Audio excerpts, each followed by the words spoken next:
مویشیوں کے چرواہے خاص قسم کی آواز لگاتے ہیں تو ان کے بکھرے ہوئے چاروں طرف بکرے اور مویشی دوڑ کے اس کی طرف جمع ہوتے چلے جاتے ہیں، سب یکجا ہو جاتے ہیں رات کے وقت، پھر ان کو لے کر وہ اپنے آشیانے کی طرف لوٹ آتا ہے۔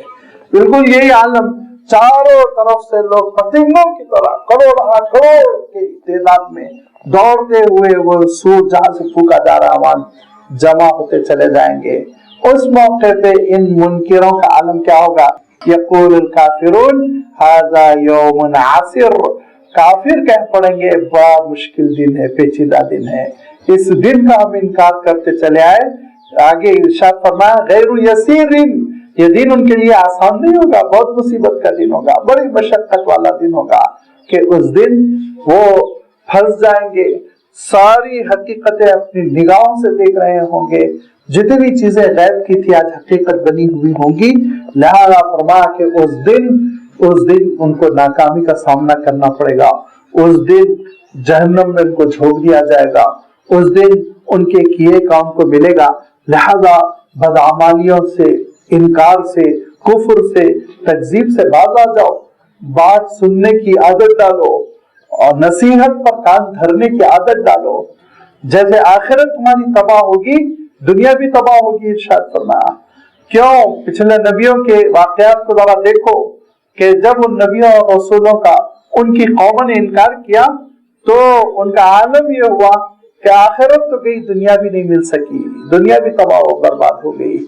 یہ کہ جو رسول کا انکار کرتا ہے، رسول کی مخالفت پہ جو کھڑا ہو جاتا ہے، ایک تو کفر ہے، سمپل قسم کا کفر، لازمی بات ہے کفر کے ساتھ اللہ تعالیٰ رزق بھی دیتا ہے، حکومت بھی دیتا ہے، دولت بھی دیتا ہے۔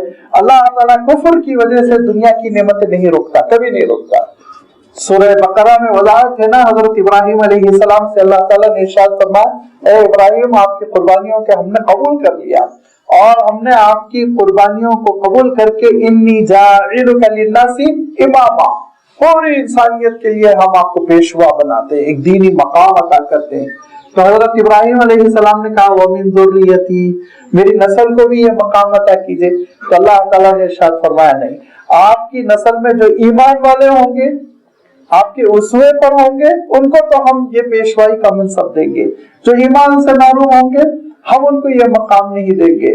تو حضرت ابراہیم علیہ السلام نے دوسری دعا کی اور کہا کہ اللہ جو ایمان والے ہوں گے ان کے رزق کا دنیا اچھی گزر جائے اس کا بھی آپ انتظام کیجئے۔ اللہ تعالیٰ نے فرمایا نہیں، دنیا میں ایمان کی شرط نہیں، وَمَنْ كَفَرَ فَأُمَتِّعُهُ قَلِيلًا، کافر کو بھی دوں گا میں، کھانے پینے کے لیے دوں گا، پہننے کے لیے دوں گا، حکومت کرنے کے لیے دوں گا، دنیا کو میں دارالاسباب بنا رہا ہوں۔ یہاں پر ایمان کی وجہ سے دنیا نہیں ملے گی، یاد رکھیے، دنیا تو ملے گی محنت کی وجہ سے، کھیتی اس کو ملے گی جو ہل چلائے گا، بیج ڈالے گا، پانی دے گا، حفاظت کرے گا اور پھر پھل کاٹے گا، اس کو کھیتی ملے گی، جو محنت کرے گا اس کو۔ لَيْسَ لِلْإِنسَانِ إِلَّا مَا سَعَىٰ، انسان جس کے لیے محنت کرے گا وہ ہم عطا کریں گے، کبھی کبھی کسی حکمت کی وجہ سے نہیں عطا کرتا ہے، یہ اس کے فیصلے ہیں، لیکن عام طور پر دنیا کو اللہ تعالیٰ نے دارالاسباب بنایا۔ لیکن جب ایک کافر رسول کے خلاف کھڑا ہو جاتا ہے، رسول کے خلاف محض آرائی کرتا ہے، رسول کے ساتھ گستاخیاں کرتا ہے، تو اللہ تعالیٰ اس کو ذلت کی موت دیتا ہے، پھر دنیا میں بھی اللہ تعالیٰ اس کو رسوا کرتا ہے۔ لہذا نہ حضرت موسیٰ علیہ السلام کی مخالفت کرنے والا بچا، نہ حضرت نوح علیہ السلام کی مخالفت کرنے والا، نہ حضرت عیسیٰ علیہ السلام کی مخالفت کرنے والا بچا، نہ حضور اکرم صلی اللہ علیہ وسلم کی مخالفت کرنے والا۔ رسول کو دیکھتے ہوئے رسول کے ساتھ گستاخی کرنا یہ بہت بڑا گناہ ہے جو اللہ تعالیٰ کو ذرہ برابر گوارا نہیں ہے، برباد کر کے چھوڑ دیتا ہے۔ لہذا ارشاد فرمایا کہ اب حضور اکرم صلی اللہ علیہ وسلم کا زمانہ ہے، انکار ہو رہا، بدتمیزی ہو رہی، معجزہ دیکھ کر انکار ہو رہا ہے، جادوگر کہا جا رہا ہے، پرانی جادوگری ہے کہہ کے نظر انداز کر رہے ہیں۔ فرمایا دیکھو ایسے ہی ایک واقعہ ہو چکا ہے، کذبت قبلہم قوم نوح، ان سے پہلے حضرت نوح علیہ السلام کی قوم نے حضرت نوح کا انکار کیا، فکذبوا عبدنا، تو انہوں نے ہمارے بندے کو جھٹلا دیا۔ اللہ تعالیٰ نے یہاں جو بات ارشاد فرمائی ذرا قابل غور ہے، فکذبوا عبدنا، ہمارے بندے کو انہوں نے جھٹلا دیا۔